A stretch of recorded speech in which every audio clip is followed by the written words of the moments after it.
Halo guys, selamat pagi. Kenalin, aku Tiurlang Florensa. Aku dari Fakultas Psikologi Universitas Mercu Buana Indonesia. Dan pada kesempatan kali ini, aku akan ngebahas mengenai tugas besar 2 Bahasa Indonesia yang udah aku buat, yaitu fenomena penggunaan bahasa pergaulan di Indonesia. Nah, di slide pertama aku akan ngebahas apa sih bahasa gaul itu. Sebelumnya, zaman kan pasti berkembang ya, terkhususnya di Indonesia.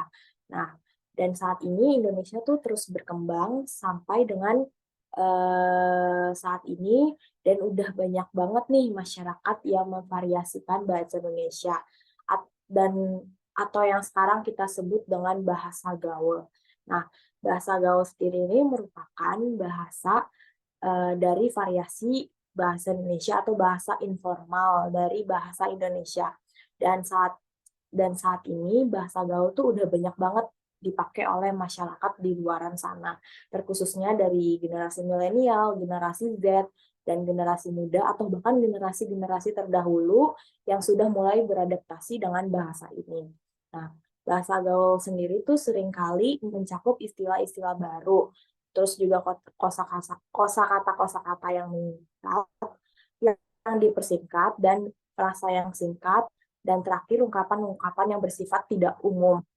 Nah, adapun contoh dari bahasa gaul yang sering kita dengar di kehidupan sehari-hari kita, yang pertama itu ada kayak cantik banget loh, atau kayak kepo banget sih, atau yang sering banget gitu yang kita dengar di kehidupan sehari-hari kita, kayak capek deh atau capek banget lah yang kayak gitu. Dan bahasa bahasa gaul ini umumnya mencerminkan tren terkini yang populer ataupun pengaruh dari sosial media. Next slide. Uh, selanjutnya uh, kita selanjutnya adalah sejarah dan perkembangan bahasa gaul di Indonesia. Nah, bahasa Indonesia sendiri itu merupakan bahasa nasional yang biasa dipakai untuk berkomunikasi antar masyarakat di Indonesia. Tapi seperti yang aku sampaikan sebelumnya nih, bahasa Indonesia tuh telah bervariasi menjadi bahasa gaul. Nah, bahasa gaul atau bahasa yang sering kita sebut slang ini sebenarnya udah mulai banyak digunakan tuh pada tahun 1980.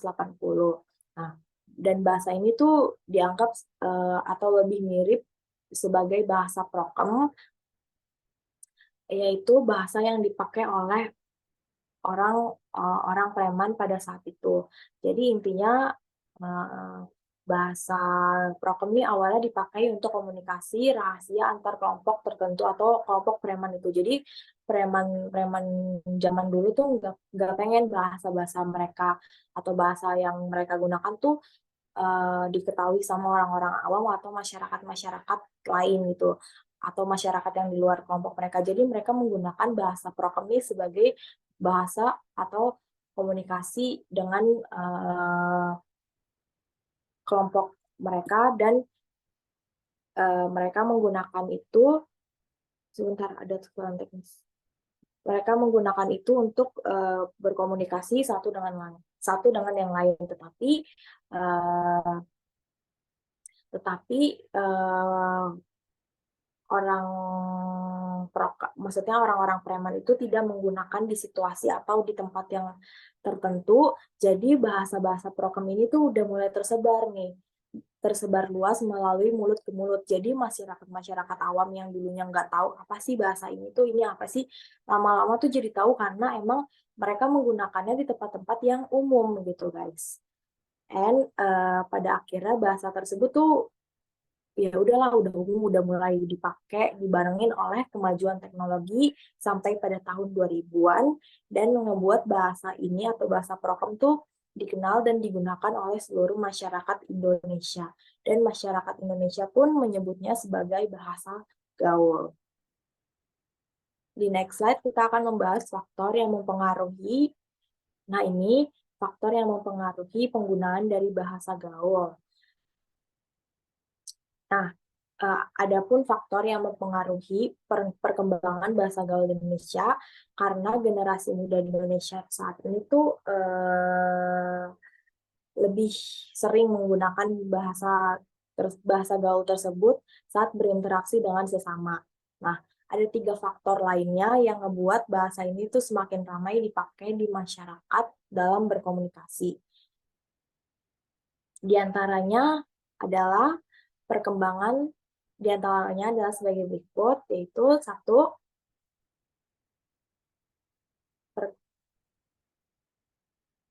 satu, ada ya, nomor 1 yaitu pertumbuhan internet atau perkembangan teknologi berbasis internet dan situs web, serta perkembangan media sosial sebagai sarana sebagai kaum generasi muda untuk mencurahkan apa yang saat ini mereka sedang rasakan. Contohnya tuh kayak banyak remaja yang main salah satu media sosial, contohlah kita kasih Twitter. Nah, mereka tuh mempunyai fitur untuk mengekspresikan diri mereka melalui ketikan atau tweet ya. Mereka biasanya nge-tweet, anak-anak muda ini biasanya nge-tweet, dan mereka tuh sangat tertarik untuk nge-tweet apa aja sih hal-hal yang saat ini sedang mereka rasakan untuk memvalidasi diri mereka biasanya. Dan eh, remaja lain yang ikut berkontribusi pun tertarik untuk sekedar membaca. Yang kedua,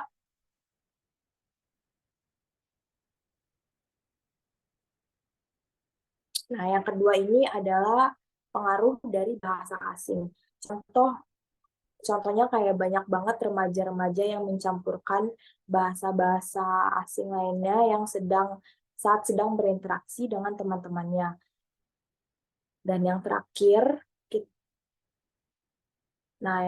ini adalah pengaruh dari budaya-budaya luar, kayak pengaruh dari budaya-budaya yang diberikan kayak melalui film, lagu, televisi, dan masih banyak lagi. Dan banyak banget bahasa gaul yang dipakai sampai pada akhirnya tuh berdampak bagi cara bicara masyarakat di Indonesia, terkhususnya cara berbicara generasi muda. Sebenarnya ada dampak positif dan negatif dari bahasa gaul sendiri terhadap cara berkomunikasi antar masyarakat Indonesia. Nah, dampak positifnya itu yang pertama itu cenderung membuat pikiran menjadi lebih kreatif dan inovatif dalam mengembangkan cara bicara agar penyampaiannya tuh kayak lebih tersampaikan gitu dengan baik, terkhususnya bagi generasi muda ya. Dan tetapi ada juga nih dampak negatif dari bahasa gaul ini, yaitu sulitnya masyarakat Indonesia, khususnya generasi muda seperti kita-kita ini, untuk belajar dan memahami atau bahkan berbicara dalam bahasa Indonesia yang baik dan benar. Sehingga tuh sangat sulit gitu untuk kita ngebedain mana sih bahasa baku dan mana sih bahasa yang nggak baku, serta adapun solusi yaitu dengan cara belajar bahasa Indonesia yang baik dan benar dan tetap menggunakan bahasa gaul dalam berkomunikasi sehari-hari. So, dari presentasi saya yang tadi, aku bisa tarik kesimpulan bahwa pembahasan yang aku saat ini sharing, bahasa gaul tuh menjadi bahasa komunikasi sehari-hari masyarakat Indonesia. Maksudnya bahasa gaul tuh merupakan variasi yang menyimpang dari bahasa Indonesia yang seharusnya tuh sebenarnya kita dapat yang sebenarnya tuh dapat menghambat pertumbuhan dan perkembangan bahasa Indonesia. Nah, akibat dari ini bahasa Indonesia tuh sebenarnya bisa terganti atau tergeser sepenuhnya karena bahasa gaul ini yang menyebabkan pergeseran. Maksudku, dari penggunaan bahasa gaul ini bisa menyebabkan pergeseran dari bahasa Indonesia yang sebenarnya karena kurangnya komunikasi bahasa baku atau bahasa Indonesia yang baik dan benar dalam kehidupan sehari-hari di kalangan anak muda. Serta perkembangan teknologi yang sangat pesat itu mengakibatkan bahasa gaul tuh dapat bisa dibilang akan jadi posisi pertama ya untuk bahasa bahasa sehari-hari dalam berkomunikasi. Nah, adapun tanggapan berupa saran yang yang dapat aku kasih, yaitu semua orang tuh harus berkomunikasi dengan baik dan benar tanpa mengurangi bahasa gaul mereka, tapi mereka juga harus bisa belajar dan harus bisa tahu nih, at least mereka harus tahu lah basic-basic dari bahasa baku yang ada di, maksudnya bahasa-bahasa baku, yaitu bahasa Indonesia. Seperti itu, guys. So, itu dia dari presentasi aku hari ini. Ini dia beberapa referensi yang aku ambil dari jurnal ataupun dari website-website lainnya. Dan thank you udah mau, ya, terima kasih.